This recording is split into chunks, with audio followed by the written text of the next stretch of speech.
بل أحياء عند ربهم يرزقون ولا تحسبن الذين قتلوا في سبيل الله أمواتا بل أحياء عند ربهم يرزقون فرحين بما آتاهم الله من فضله ويستبشرون بالذين لم يلحقوا بهم من خلفهم ألا خوف عليهم ولا هم يحزنون يستبشرون بنعمة من الله وفضل وأن الله لا يضيع أجر المؤمنين الذين استجابوا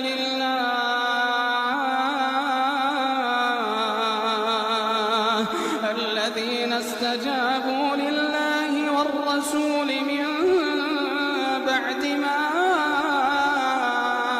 أصابهم القرح الذين استجابوا لله والرسول من بعد ما أصابهم القرح للذين أحسنوا منهم واتقوا أجر عظيم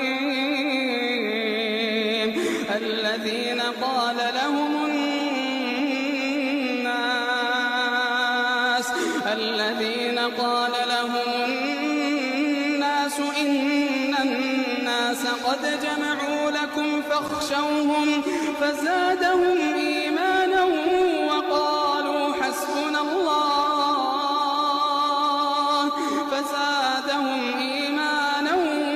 وقالوا حسبنا الله ونعم الوكيل فانقلبوا بنعمة من الله وفضل لم يمسسهم سوء واتبعوا رضوان الله والله ذو فضل عظيم إنما ذلكم الشيطان يخوف أولياءه فلا تخافوهم وخافون إن